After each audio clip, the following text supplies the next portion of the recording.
Setiap akhir tahun ajaran, di tengah kesibukan nilai rapor dan rencana liburan, selalu ada satu momen yang berharga banget buat kita para guru, momen buat refleksi. Ini bukan cuma soal ngelihat ke belakang loh, tapi lebih ke gimana kita nemuin arah yang pas buat perjalanan kita ke depan. Yuk kita bedah bareng-bareng proses refleksi seorang guru dari apa yang kita pelajari di tahun 2025 sampai apa harapan kita buat tahun 2026. Nah, pertanyaannya, akhir tahun itu sebenarnya artinya apa sih buat seorang guru? Apa cuma sekedar nutup buku rapor terus liburan?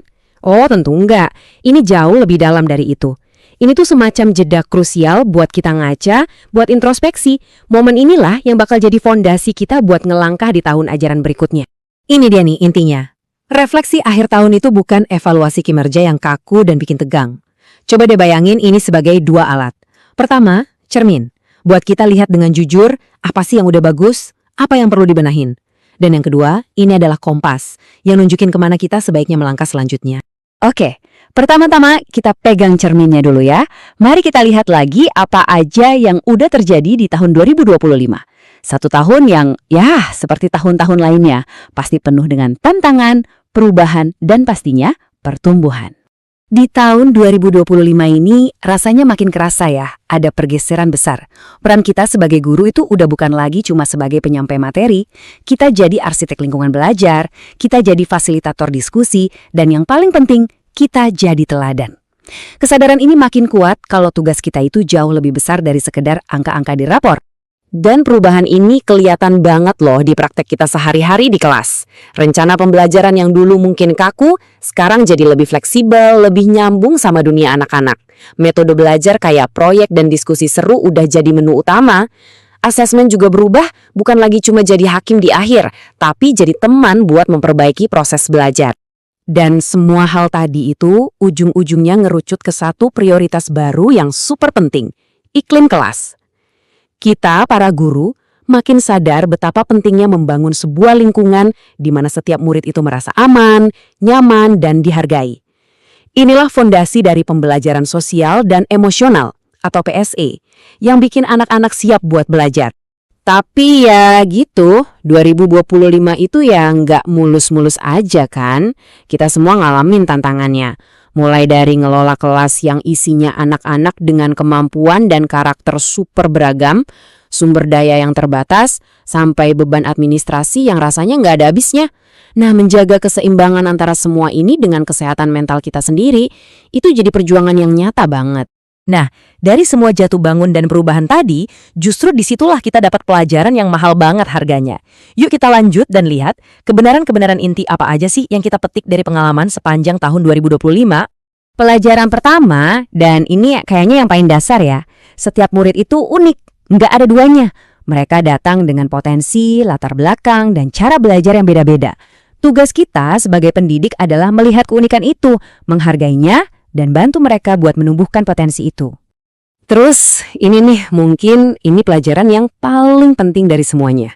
Di luar semua metode canggih dan teknologi keren, kunci dari pembelajaran yang sesungguhnya itu adalah hubungan, koneksi, ikatan positif yang dibangun di atas rasa percaya antara guru dan murid, itulah pintu yang membuka pertumbuhan luar biasa. Pelajaran berikutnya ini soal kita sendiri nih, para guru. Saat kita membiasakan diri buat terus-menerus merefleksikan cara kita mengajar, kita bukan cuma jadi pendidik yang lebih baik loh, tapi kita juga mencontohkan semangat jadi pembelajar seumur hidup. Intinya kita itu tumbuh bareng murid-murid kita. Dan yang terakhir, ini sebuah pengingat yang bikin adem di hati. Kadang kita mikir perubahan itu harus besar, harus drastis. Padahal pelajaran dari 2025 nunjukin kalau justru perubahan-perubahan kecil yang kita lakukan secara konsisten, misalnya cara kita kasih feedback atau sekedar menyapa murid di pagi hari, itu bisa banget bawa dampak yang luar biasa besar buat mereka. Oke, cerminnya udah, kita sudah lihat ke belakang. Sekarang, waktunya kita lihat kompas.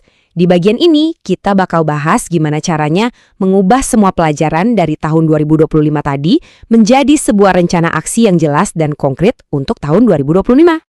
Nih, kita ambil contoh paling nyata ya. Salah satu keluhan paling gede di 2025 kan soal beban administrasi yang berat. Nah, rencana buat 2026, kita ubah itu.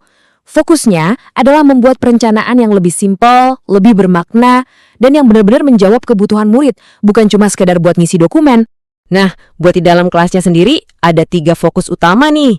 Pertama, kita terus optimalkan metode yang bikin murid aktif dan kerja bareng. Kedua, kita perdalam lagi praktik pembelajaran berdiferensiasi, biar setiap anak merasa kebutuhannya terpenuhi. Dan ketiga, kita integrasikan literasi, numerasi, dan karakter di semua pelajaran. Bukan sebagai tempelan, tapi sebagai intinya. Soal asesmen juga sama. Tujuannya adalah gimana caranya biar asesmen ini jadi alat belajar, bukan cuma alat buat ngejudge. Artinya, kita pakai asesmen formatif secara rutin, kita kasih umpan balik yang benar-benar membangun dan memotivasi, dan kita pakai hasilnya buat memperbaiki cara kita mengajar. Karena kita tahu jadi guru itu nggak bisa sendirian kan? Rencana untuk 2026 juga sangat menekankan pentingnya komunitas. Ini artinya kolaborasi yang lebih erat lagi dengan sesama guru, membangun kemitraan yang sejati dengan orang tua, dan kita semua aktif berkontribusi menciptakan budaya sekolah yang positif. Oke, kita udah lihat ke belakang, udah merencanakan ke depan. Sekarang yuk kita sama-sama lihat gambaran besarnya. Apa sih sebetulnya harapan kita bersama untuk dunia pendidikan di masa yang akan datang? Inilah mimpi kita bersama.